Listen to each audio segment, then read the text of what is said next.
Hello students, now we are going to discussing about microeconomics chapter 10 producers equilibrium. Okay students, now हमने जैसे कल आपको देखा था आपने जो वीडियो में हमने टेबलर प्रेजेंटेशन दिया था कि how we calculate the producers equilibrium by using the table. तो टेबल के थ्रू जो आपने यहाँ पर पढ़ा था या समझा था तो वो आपका प्रोड्यूसर इक्विलिब्रियम रहा। ओके, अब हम जो प्रोड्यूसर्स इक्विलिब्रियम जो यहाँ पढ़ेंगे तो वही आपके पास जो टीआरटीसी मेथड आपने देखा था कि जब में टीआर और टीसी में जहाँ डिफरेंस सबसे ज़्यादा था वो आपके पास प्रोड्यूसर्स इक्विलिब्रियम था।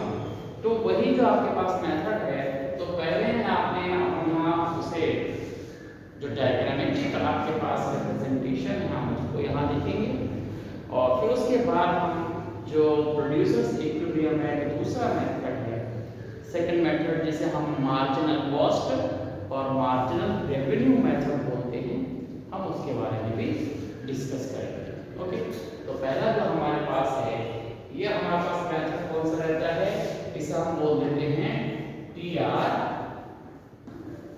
एंड क्या था टीसी। ये टीसी हमारे पास ये मेथड होता है। ओके, जो आपने टेबल से अभी आपने समझा था और इसमें क्या था आपके पास जो प्रोड्यूसर्स इक्विलिब्रियम है वो कहाँ होता था, T R minus T C is equal to क्या था पाई, और यहाँ पर पाई की ये जो वैल्यू थी ये क्या था, ये प्रॉफिट था। इसका ये क्या कहा था, ये प्रॉफिट। ओके, और ये प्रॉफिट हमेशा क्या होता था, इसे हम क्या बोलते थे कि ये मैक्सिमम होता था। ये क्या था, मैक्सिमम। ओके, तो ये जो मैक्सिमम आपके पास होता था तो ये कंडीशन आपके पास थी टीआर एंड टीसी मेथड। तो टीआर टीसी मेथड में आपने टेबलर देखा था कि जहां पर टीआर और टीसी का जो डिफरेंस है, गैप है, वो क्या था, मैक्सिमम था जहां पर, वही आपके पास प्रोड्यूसर्स इक्विलिब्रियम था। अब यहीं पर हम क्या करेंगे कि जो टीआर और जो टीसी मेथड है हम एक डायग्राम के थ्रू यहाँ पर से समझने की कोशिश करेंगे कि किस तरह से हमारे पास जो टीआर और टीसी जो कर्व है वो किस तरह से प्रोड्यूसर्स के इक्विलिब्रियम को शो करते हैं। ओके, तो यहाँ पर जो आपके पास मेथड आप देखते तो जो टेबलर मेथड था, टेबलर में आपने देख लिया था कि टेबल में माइनस किया था हमने, टीआर में से टीसी को माइनस किया था, जहां मैक्सिमम था वो आपके पास प्रोड्यूसर इक्विलिब्रियम था। अब वही जो कर्व के थ्रू हम देखेंगे तो ये देखिए आपके पास कर्व के थ्रू हम देखें तो थोड़ी सी हम जगह बनाएं यहाँ पर, तो ये आपके पास क्या रहेगा, हम ये मेथड है इसको यहाँ रिमूव कर देते हैं, टीआर टीसी मेथड आपके पास होगा तो वो इस तरह से आपके पास रहेगा कि जहाँ टीआर और टीसी का जो गैप है वो सबसे ज़्यादा होगा। तो यहाँ पर हमारे पास हम यहाँ लिख देते हैं, पहला जो आपके पास मेथड है इसे हम लिख देते हैं टीआर एंड टीसी मेथड, ये हम यहाँ पर लिख दे रहे हैं जिससे आपको यहाँ पर समझ में आएगा कि कौन सा मेथड है। Okay, TR TC. तो यहाँ आपको क्या करना होगा, डायग्राम के थ्रू समझना होगा, और डायग्राम कैसे आप समझेंगे कि यहाँ देखिए वाई एक्सिस हमने यहाँ ड्रॉ किया है और यहाँ पर आपके पास जो है एक्स एक्सिस आपके पास है, एक्स एक्सिस आपके पास है। ओके, तो ये एक्स एक्सिस एक्स, ओके, और ये आपके पास y, ये हमारे पास क्या है टी आर, और जो टी सी है वो हम यहाँ दिखाएंगे, ये आपका ओरिजिनल है, ओरिजिन, और यहाँ आपके पास क्या रहेगा, आउट। ये देखिए, तो ये हमारे पास जो है एक्सेस पर हमने यहाँ दिखा दिया। तो आउटपुट आपके पास एक्स एक्स पर है और ये आपके पास जो टी आर और टी सी वाई एक्सिस पे है। अब देखिए यहाँ पर भी आपके पास दो तरह की हमने कंडीशंस बताई थी जब हम प्रोड्यूसर्स के इक्विलिब्रियम को निकालते थे या रेवेन्यू को जब हम निकालते थे तो रेवेन्यू में आपने देखा था कि किस तरह से हमारे पास वर्किंग था। तो उसमें जो कंडीशंस होती हैं वो आपको ध्यान रखनी होती हैं कि हम जो इक्विलिब्रियम निकाल रहे हैं वो कहाँ निकाल रहे हैं। तो वो हमारे पास क्या है, ये जो आपके पास है वो परफेक्ट मार्केट अगर आपके पास है तो हम बोल देते हैं कि कौन सा मार्केट है, यहाँ परफेक्ट जो आपके पास कंपटीशन या परफेक्ट जो मार्केट है उसमें हम यहाँ पर लिखेंगे। तो परफेक्ट मार्केट का मीन आपको मालूम ही है कि जिसके अंदर जो प्राइस है वो हमेशा कांस्टेंट होता है। अब जब प्राइस कांस्टेंट होता है तो प्राइस कांस्टेंट का मीन जो है आप समझ लीजिए क्या होगा कि जो P है वो क्या होता है कांस्टेंट। ओके, ये जो प्राइस है वो कांस्टेंट है तो हमेशा जो TR है वो किस तरह से होगा, एक कांस्टेंट रेट से इंक्रीज करता है। तो वही हमारे पास यहाँ हम इसको दिखाएंगे कि जो हमारे पास जो TR कर्व है, जो टोटल रेवेन्यू कर्व है वो किस तरह से आपके पास वर्क करता है। तो वो एक कांस्टेंट रेट से, ये देखिए हमारे पास ये जो TR है, अगर हम परफेक्ट कंपटीशन की बात करते हैं तो ये TR जो है आपका एक कांस्टेंट रेट से क्या होगा, वो आपके पास यहाँ एक्सेस पर ज्वाइन करेगा। ये आपके पास यहाँ आप देखें तो ये आपके पास ये इस तरह से आपका ज्वाइन करेगा एक्स एक्स और वाई एक्स को ये कांस्टेंट रेट से। अगर हम यहाँ पर देखें तो ये आप इस तरह से देख सकते हैं, ये सीधा आप इसको स्ट्रेट जो है ज्वाइन करिए लाइक दिस। तो ये क्या हो जाएगा आपके पास, ये टी आर होगा। ये क्या है, T are total revenue. Okay, तो रेवेन्यू कर्व आपने यहाँ बना लिया। अब आपने जो कॉस्ट कर्व है वो भी आपने समझ रखा है कि जो आपके पास जो टोटल हमारे पास कर्व होता है रेवेन्यू, जिसके अंदर हम टोटल कर्व की बात करते हैं, टीसी की बात करते हैं, तो वो किस तरह से आपके पास इंक्रीज करता है कि एक जो है इनवर्स एस की तरह वो वर्क करता है। तो वो हमारे पास क्या रहेगा, वो टीसी कर्व रहेगा। तो उस कर्व को जब हम यहाँ दिखाएंगे तो वो इस तरह से आपके पास होता है कि यहाँ पर ये कर्व इस तरह से आपके पास रहेगा कि ये आपके पास बढ़ता रहता है और ये फिर जो है इस तरह से आपके पास ये कर्व, ये इस तरह से आपके पास ये कर्व कौन सा कर्व हो गया, ये इसे आपने कहा ये टीसी कर्व हो गया, ये टीसी कर्व है। तो ये जो टीसी कर्व है आप यहाँ से ये शो कर रहे हैं, इस तरह से जो हमारे पास कर्व जा रहा है, ये कर्व क्या है, ये आपका टीसी कर्व। जब आपको यहाँ बताया था इस कॉन्सेप्ट में, तो यहाँ आपको एक चीज यहाँ पर केवल ध्यान रखनी होती है इस कर्व के अंदर कि जो हमारे पास टीसी कर्व है, इस कर्व का ये कर्व हमारे पास ये है टीसी कर्व और ये आपके पास कौन सा है, ये आपके पास पीआर कर्व है। तो जो प्रोड्यूसर्स का इक्विलिब्रियम होगा, आपको याद रखना है कि जो टीसी कर्व है और टीआर कर्व है, इन दोनों कर्व के बीच में जहां पर जो डिस्टेंस है वो मैक्सिमम होनी चाहिए, तब हमारे पास क्या होगा, प्रोड्यूसर का इक्विलिब्रियम होगा। तो कंडीशन है आपके पास ऐसी थी कि आपने जब टेबल के बेस पर समझा था तो वहां आपने देखा था कि जो टी आर में से अगर आप टी सी माइनस कर देते तो ये पाई, यानी कि ये जो प्रॉफिट है ये हमने लिखा था जो आपके पास, ये क्या होता है, ये मैक्सिमम होता है। ये आपके पास क्या होता है, ये मैक्सिमम आपके पास होता है।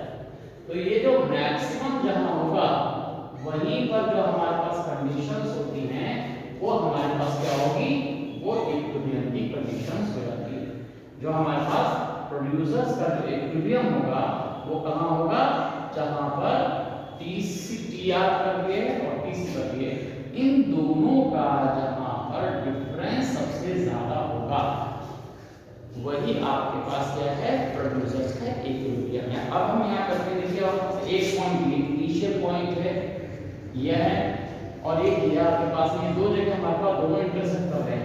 तो यहाँ से इन दोनों के बीच में हमारा जो प्रोडक्ट जो प्रॉफिट है वो कहाँ पर आपके पास सबसे ज्यादा है, वही हम देखते हैं। आपने देखा होगा कि अगर डेली हम अगर लाइफ में देखें तो वहां पर आप देखें जितने भी फ्रूट सेलर्स हैं, आपने देखा होगा किस तरह से वो क्या करते हैं, अपने प्रोडक्ट को बेचते हैं, चाहे वो एप्पल हो चाहे वो बनाना हो। तो कंडीशन उनकी किस तरह की रहती है कि वो क्या करते हैं, सुबह में जब आते हैं तो वो अपने उस प्राइस को जो वो खरीद कर लाए हैं, उन्होंने अपना उसको डिसाइड किया हुआ है कि वो पर केजी जो है वो एप्पल जो है वो बेचना चाहते हैं। मान लीजिए कि ये वो कंडीशन आपकी कि जहाँ पर वो जितने का वो लेकर आए हैं उतने का ही कॉस्ट है। मान लीजिए 20 रुपए का उन्होंने लिया पर केजी और 20 रुपए पर केजी वो बेच रहे हैं। ऐसे ही कंडीशन यहाँ आ जाती है कि 20 रुपए का उन्होंने यहाँ लिया और 20 रुपए का वो बेच रहे हैं, क्योंकि ये पीआर जो है वो कांस्टेंट रेट से जब जाती है तो हम देख रहे हैं यहाँ 1-1 किलो की बात कर रहे हैं। अब क्या करता है कि प्रोड्यूसर जो है प्रॉफिट लेना चाहता है तो उस रूम में क्या करता है, वो कम डिफरेंस रखता है इसका। ओके, सुबह में फिर वो अगर बिक रहा है तो वो लगातार वो इसके क्या है डिफरेंसेस को क्या करता है, वो बढ़ाता रहता है इस तरह से ये। और ये जो प्रोड्यूसर्स है आप देखिए इस तरह से आपके पास क्या करता रहेगा, वो कंडीशंस को इंक्रीज करता रहेगा।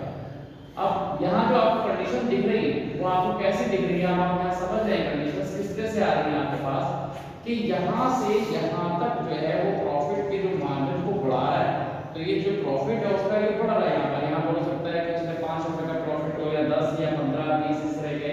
तो यहाँ पर जो सबसे ज्यादा जो हमारे पास प्रॉफिट दिख रहा है वो हमारे पास, मान लीजिए ये जो सिचुएशन है ये सबसे ज्यादा, ये सबसे बड़ी लाइन जो है हमारे पास इस तरह की है हमारे पास, क्या अगर ये जो हमारे पास है वो क्या है, ये जो प्रॉफिट है वो सबसे ज्यादा है, यहाँ पर हमने ये कह दिया कि ये सबसे ज्यादा प्रॉफिट का कंडीशन है।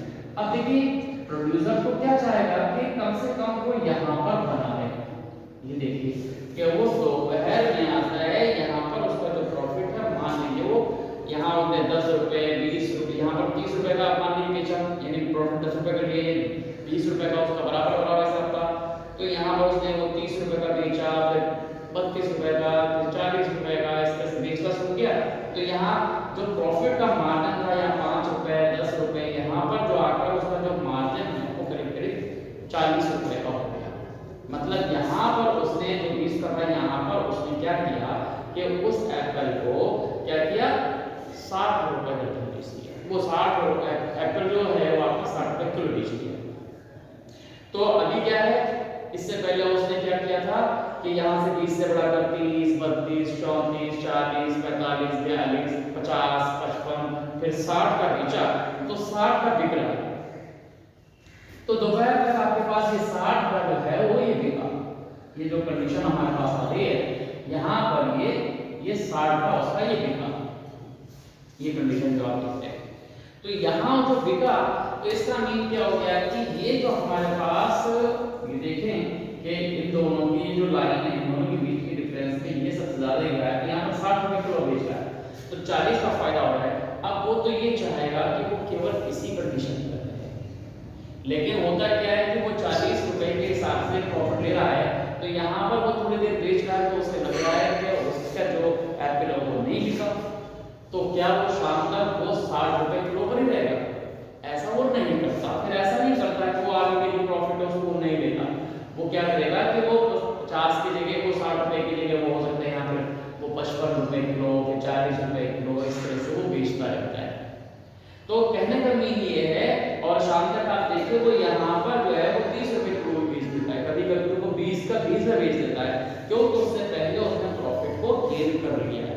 तो ये जो हमारे पास जो कंडीशन आती है, ये कंडीशन जिसे हमने कहा है कि ये सबसे ज्यादा हमारे पास क्या है, इस जो हमारे पास प्रॉफिट है इस पर, इस प्रोडक्शन पर, इस पे जो आउटपुट है इस पर, ये मान लीजिए कि आपके पास ये कंडीशन आपके पास क्या है, ये मान लो हमने थोड़ी देर कहा कि ये स्मॉल a हमने लिया है, ये स्मॉल a है आपके पास। और ये कंडीशन आपके पास क्या है, ये स्मॉल p कंडीशन है। तो ये स्मॉल p कंडीशन और स्मॉल a कंडीशन, ये दोनों यानी a b जो है वो मैक्सिमम डिफरेंस को दिखाएंगे। जो मैक्सिमम डिफरेंस है किसके बीच में, PC और TR का जो हमारे पास जो डिफरेंस है, इन दोनों कर्व के बीच का जो डिफरेंस है वो सबसे ज्यादा AB हमारे पास दिख रहा है। अगर ये 20 का था, ये 20 का था, तो यहाँ पर ये क्या है, मान लीजिए कि कितना प्रॉफिट दिख रहा है, ये 40 का प्रॉफिट दिख रहा है। तो यहाँ तक उसने क्या किया, ये 40 तक बढ़ते हुए लेकर आया और फिर ये घटते हुए आपने ये प्रॉफिट लिया। तो ये टोटल जो प्रॉफिट है हमारे पास, ये पूरा रीजन जो है वो क्या है, टोटल प्रॉफिट का रीजन है। तो ये जो हमारे पास, अगर हम इस रीजन की बात करें तो ये जो पूरा रीजन जो हमारे पास दिख रहा है, ये रीजन जो है वो पूरा ये प्रॉफिट का रीजन है। लेकिन अगर हम इक्विलिब्रियम की बात करें तो जो हमारे पास जो प्रोड्यूसर है वो एक्चुअल रहना कहाँ चाहता है, एक्चुअल कहाँ रहना चाहेगा, जहां पर उसका मैक्सिमम प्रॉफिट होगा। तो मैक्सिमम प्रॉफिट जो है वो कंडीशन आपकी, ये आपको साफ दिख रही है कि ये जो कंडीशन है आपकी यहाँ पर, यहाँ से A B कंडीशन, ये जो कंडीशन आपको दिख रही है ये कंडीशन है मैक्सिमम प्रॉफिट की।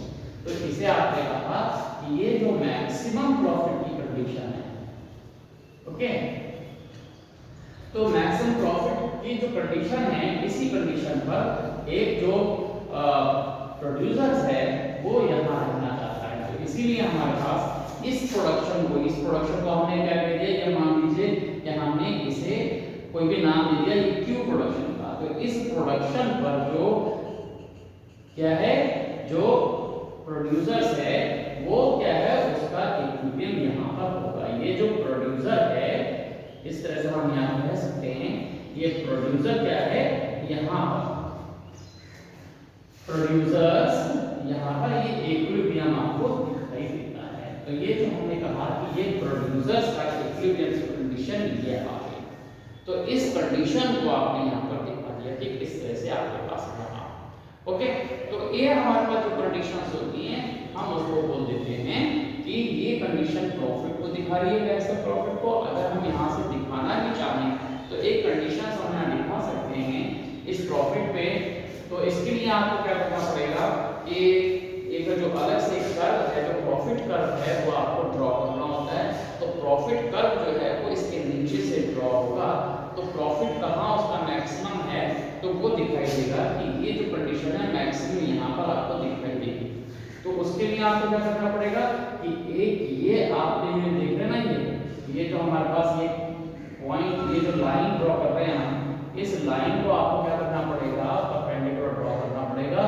ये इस तरह से आप यहाँ पर दिखाएंगे, ये जो आपके पास है इस तरह से एक पॉइंट हमारे पास ये आएगा, ये ओके।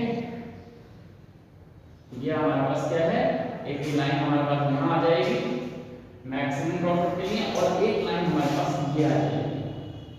ये देखिए हमने ये परपेंडिकुलर ड्रॉ कर दिया और ये इसको हमने यहाँ पर नीचे इसको ड्रॉ कर दिया। ये जो एक्सिस है वो हमने यहाँ ड्रॉ कर दिया और एक पॉइंट आप यहाँ पर ले लेंगे और इससे आपको क्या करना पड़ेगा कि आप यहाँ से एक लाइन मिलाते हुए जो पॉइंट यहाँ से इसको गिराएंगे ये, और ये जो पॉइंट है आपका यहीं से, ये जो आप देख रहे हैं यहाँ से जो कर्व है, इसी कर्व को हम यहाँ से दिखाएंगे। तो ये आपको क्या दिखेगा कि ये जो हमारे पास है इस तरह से ये लाइन दिखेगी।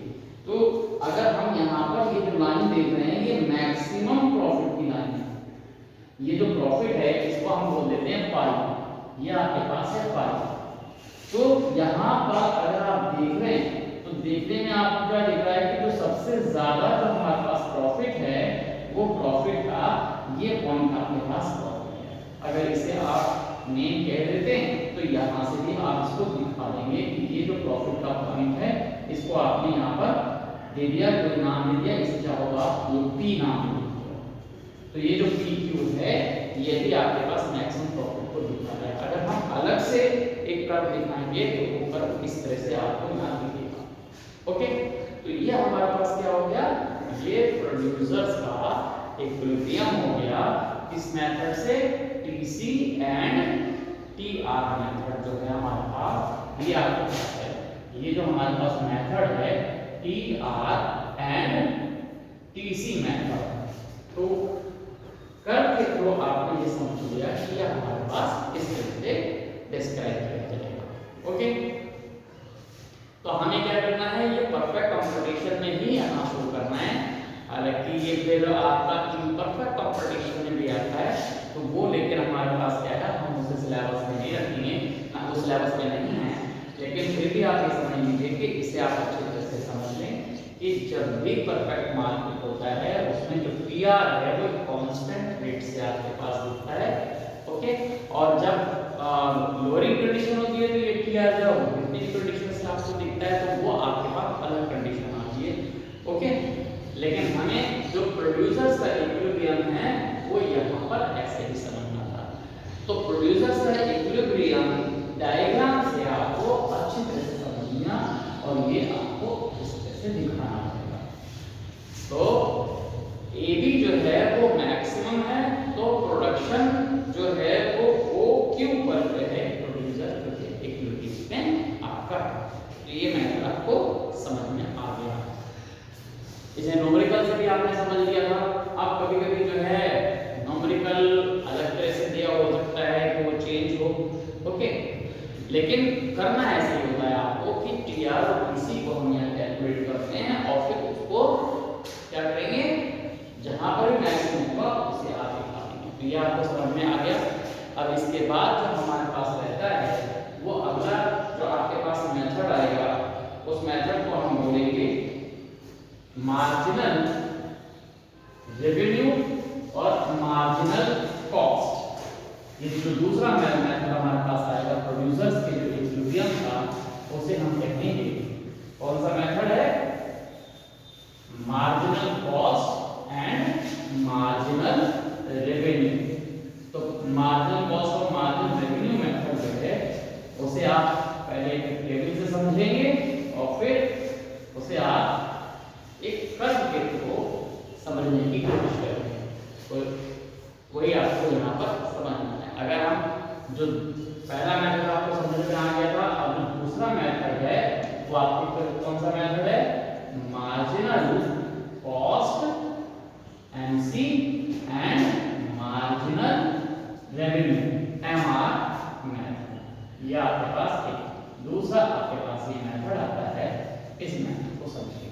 तो इस मेथड में जो प्रोड्यूसर्स का इक्विलिब्रियम होता है वो कहाँ होगा, वो आपको अच्छी तरह से समझना है। प्रोड्यूसर्स इक्विलिब्रियम हमारे पास कहाँ होगा, ये आप अच्छी तरह से समझ लें कि जो इक्विलिब्रियम है वो कहाँ होता है।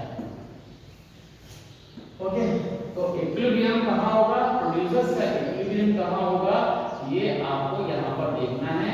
और प्रोड्यूसर का जो इक्विलिब्रियम होता है वो हमेशा याद रखना है आपको कि जो मार्जिनल कॉस्ट है, ये जो मार्जिनल कॉस्ट है वो मार्जिनल क्या होना चाहिए, रेवेन्यू के बराबर होना चाहिए।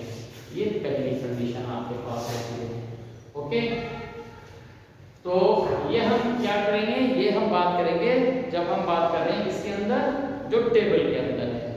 पहली कंडीशन हम उसको यहाँ देख लेते हैं। जब कर्व के थ्रू दिखाएंगे तो उसके अंदर एक और कंडीशन इसमें आ जाती है कि यहाँ पर आपके पास क्या आता है, दो कंडीशन इसमें रिक्वायर्ड है कि अगर कर्व के थ्रू देखेंगे, अभी तो हम ये टेबल के थ्रू देखते हैं, तो टेबल के थ्रू का मार्जिन कॉस्ट और मार्जिन रेवेन्यू जो है वो बराबर होना चाहिए। दूसरा जो है हमारे पास कि जो हमारे पास ये हमारे पास जो कर्व है, मार्जिनल जो कॉस्ट कर्व है वो क्या होना चाहिए, मार्जिनल रेवेन्यू को क्या करना चाहिए, अपवर्ड इंटरसेक्ट करना चाहिए।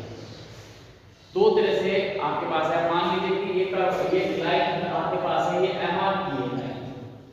ओके, तो यहाँ पर MR की जब लाइन होती है तो C कर्व और मार्जिनल कॉस्ट कर्व हमेशा क्या होता है कि डाउन होता है इस तरह से, और फिर ये ऊपर की तरफ होता है। ये आपके पास की मार्जिनल कॉस्ट होती है।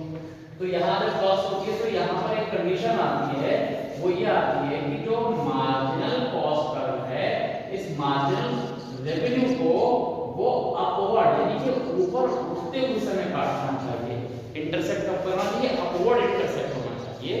ये डाउनवर्ड नहीं होना चाहिए, अपवर्ड, क्योंकि मार्जिनल कॉस्ट ये यहाँ से ये डाउन जा रहा है, ये डाउन जा रहा है, तो डाउन जा रहा है तो यहाँ पर भी इंटरसेक्ट करेगा, तो ये कंडीशन हमारे पास नहीं होगी, और ये हमारे पास अपवर्ड जा रहा है, यहाँ कट कर रहा है, तो ये कंडीशन हमारे पास होगी। और वो क्यों होगी, वो जब हम इसके मेथड को डायग्रामेटिक बताएंगे तब आपको समझाएंगे। अभी हम टेबल के हिसाब से मैंने समझा रहे हैं, उसे आप जरा समझ लीजिए कि टेबल में हम इसको किस तरह से समझाएंगे। तो ये क्या होगा कि यहाँ पर क्या हो जाएगा, मार्जिनल कर्व, दूसरा जो होता है मार्जिनल यानी एमसी कर्व, जो है मार्जिनल कर्व इंटरसेक्ट, ये तो हमारे पास होता है इंटरसेक्ट किसे, मार्जिनल रेवेन्यू कर्व को, यानी मार्जिनल कॉस्ट जो है इंटरसेक्ट करनी चाहिए मार्जिनल रेवेन्यू कर्व को, क्या इंटरसेक्ट एमआर, ये क्या होना चाहिए, अपवर्ड, ये आपके पास होना चाहिए, ये अपवर्ड जो है हमारे पास क्या करना चाहिए, वो कट करना चाहिए। तो ये अपवर्ड कट करेगा तो ये कंडीशन आपके पास यहाँ आएगी। तो ये आपको बहुत सिंपल सा एक डायग्राम से टेबल से समझा देते हैं। ये आप देखें, यहाँ आपके पास टेबल हम यहाँ दिखा रहे हैं, ये आपके पास क्या है, ये आपके पास आउटपुट है, ओके, और यहाँ आपके पास अब देखिए मार्जिनल कॉस्ट सीधे सीधे भी दी हो सकती है, और मार्जिनल कॉस्ट जो है वो अलग अलग भी हो सकती है। तो ये कंपटीशन के ऊपर है, वो उसके ऊपर डिफाइन करता है, ये है मार्जिनल रेवेन्यू और ये है मार्जिनल कॉस्ट। ये 1 2 3 4 इस तरह से आपके पास ये एक हम डायग्राम दे दे रहे हैं, तो ये आपके पास है, ओके। तो ये हमारे पास क्या होना चाहिए, बराबर बराबर होनी चाहिए। तो जहां पर दोनों बराबर होंगे वहां आपके पास क्या होगा कि जो प्रोड्यूसर है वो इक्विलिब्रियम में आपके पास होगा, ओके। अब मान लीजिए परफेक्ट कंपटीशन होता है तो मार्जिनल जो रेवेन्यू है वो हमेशा क्या होता है, कांस्टेंट होता है।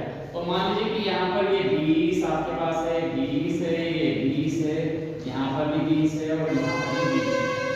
अब मार्जिनल कॉस्ट है तो अलग अलग जैसे टोटल होता है तो वो अलग से निकाल लेते हैं, यहाँ पर हम यहाँ डायरेक्ट दे देते हैं कि यहाँ पर हम मान लेते हैं कि जो आपके पास है ये 18 है, यहाँ पर 19 है, यहाँ पर 21 है, यहाँ पर आपके पास ये 20 है और यहाँ पर ये 22 है, ऐसे होती है। तो मार्जिनल रेवेन्यू और मार्जिनल कॉस्ट देखें यहाँ पर किस जगह इक्वल दिख रहे हैं आपको, तो सीधे सीधे हमें कहाँ दिख रहे हैं, ये 4th यूनिट है, ये देखिए 4th यूनिट पे हमारे पास क्या है कि मार्जिनल कॉस्ट और जो मार्जिनल रेवेन्यू है वो आपको क्या दिख रहा है, वो इक्वल दिख रहा है। तो ये जो हमारे पास 4th यूनिट पर मार्जिनल रेवेन्यू मार्जिनल कॉस्ट जो है वो हमेशा क्या है, इक्वल दिख रहे हैं।